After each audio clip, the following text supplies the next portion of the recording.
Here's a video for you children of narcissistic parents. Hello everyone, my name is Sapna and I welcome you all to the Universal Counselor. I'm a certified psychologist, but more than any certification, what I'm sharing with you is my own life's journey, and I feel very honored to be a guide, to be a helper, to be a healer to all of you who have suffered under the abuse of narcissistic parents. My video series are particularly for kids of narcissistic parents, and I will be discussing this topic in depth. But today I'm going to start with the concept of no contact. If you are someone who has recognized that you need to go no contact, or you need to completely cut your parents off, this video is for you. And I want to first speak on no contact. The first thing is that no contact can mean you want to take a short break from your parents, or you have decided that you're going to cut them off completely. It could be anything, it depends on your personal situation. So, about no contact is everybody speaks on narcissism, everybody speaks about going no contact. There are many videos that describe what narcissistic abuse is that comes from parents. But today I want to specifically speak on what happens when you decide on no contact. First of all, congratulations if you've come to this point where you've decided that you want to go no contact, because it's one of the big steps that you're going to take in your healing journey. Or even if you've decided that it's time for a break, that means somewhere you're ready to set a boundary and you're going to be taking care of yourself. So, guys, once you've decided that, the first thing I want you to know that you will experience is big bouts of grief, even till a point that you feel like crying a lot and feeling depressed, feeling a lot of darkness inside of you. This is the kind of grief you can be hit by. And this grief can also lead to a lot of anger. There is a lot of anger in us because we have lost our childhoods. We have lost everything to these narcissistic parents. So please expect a lot of grief and a lot of anger. To tell you from my experience, I had tear bouts and tear spells that would last from like 15 minutes to maybe a few hours. That was the kind of grief. But I can definitely tell you this, that once you've allowed yourself to grieve, because it's not a breakup with a romantic partner or a friend that things are not working out, it's a parental breakup. You're actually cutting an adult umbilical cord, what I call it. And that's not going to be easy because you're a kind person. You always loved them. You always thought that you loved them.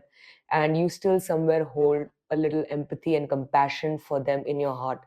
That's what makes survivors so beautiful. So, talking about grief, talking about anger, and if you notice that you're getting angry on small things like on the road or on random people, the root cause is this: when you go no contact. So observe your anger, try to channel it in the right ways. I will speak about channeling this anger correctly in other videos, but right now I just want you to be aware things that can happen. The second thing that can happen is, this is very, very important. This has been a huge part of my journey, is going into denial. Like some time has gone by in no contact and you start denying it, like maybe you're wrong. It's basically called gaslighting yourself. We're so used to getting gaslit that we have started gaslighting ourselves, that what you're thinking is maybe wrong, maybe you shouldn't be doing this to your parent. So you would want to go back into that. You would want to connect again with that. So denial that what decision you've taken is extremely normal, but it's not a sign to approach your parents again. That is when we need a support group, we need a therapist or a group of friends, whatever support you have decided. That is when you need these people to keep you on track with the decision that you have made of going no contact. Hmm. So it is very hard to experience what we've been through. And when you are in no contact, you will realize these things more. There will be people who will tell you that you cannot be doing this to your parent, and hence you will start denying. You will start telling yourself that probably I was too fast to make this decision, probably I shouldn't be so harsh. So when you observe denial, when you observe self talk regarding going back to these patterns again, you can understand that you somewhere are feeling very bad, you somewhere are wanting or unconsciously to go back to those patterns again. So, denial is very normal, guys. The third thing I want to speak about is feeling a sense of relief. Now, you may think that relief is a good thing. Finally, there is a good point of going no contact. But, guys, I have to tell you that this relief will come with a lot of guilt. The guilt that you're going to feel is like you have disconnected with your parent and you're feeling relieved, you're feeling joyful also. That is possible because for so many years you've been controlled, for so many years you've been guilt tripped for trying to do anything that your heart has wanted, and for so many years it's been an abusive environment. So guilt is like a co-companion right now. Even if there is relief, it's going to come with a lot of guilt. And it's not just that guilt is attached with relief. You might start experiencing guilt in small little things. If you even make a choice of doing something by yourself and without consulting your parent, you will be doing that on without letting your parent know you're going to be doing some things on your own. And believe me, that can make you feel so guilty.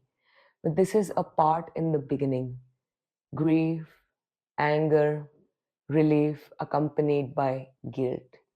So these are the things that will definitely happen in no contact, but it gets better with time. It gets better and better with time. If you see yourself going back to the same pattern or contacting your narcissistic parent, I want you to keep a journal where you write down the things that you went through. Remind yourself those things that you went through so that you know that you can remember why you made this choice or stepping away from this family lineage, why you've made this choice.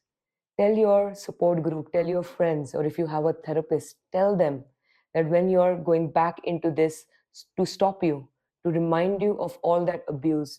Because if you go back, then the time that you have decided, narcissism gets worse. They get more stronger with you and they become more controlling with you. And these symptoms are going to go more and more. It doesn't get better. But if you stick to your no contact, if you stick to your own journey, there is a big chance you will create a new identity for yourself.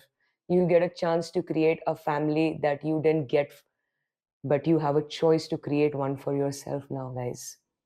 I feel you, and I have a lot of empathy for all you children of narcissistic parents. I know what it feels. Trust me, I know it so much. This is not an easy journey, it's quite painful. In fact, my no contact is me shifting to the Himalayas, and I live here by myself. And believe me, it's a great, great, great place to be in when I'm with myself and in a place where I love to be. I do have my moments, but then it's the best decision I ever made. So I wish you all the best. And I want to know in comments that what is happening with you in no contact. This is a community. Read the comments of other people, help each other out, and know that you're not alone. These journeys are very hard. Know that you're a warrior, know that you're a queen, know that you're a king, and you got this. All my luck is with you. And if this video has helped you, please do like, please do subscribe to it. It's going to help my work ahead.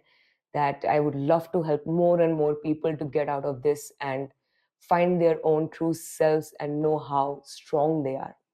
Thank you so much, and I will see you in the next video.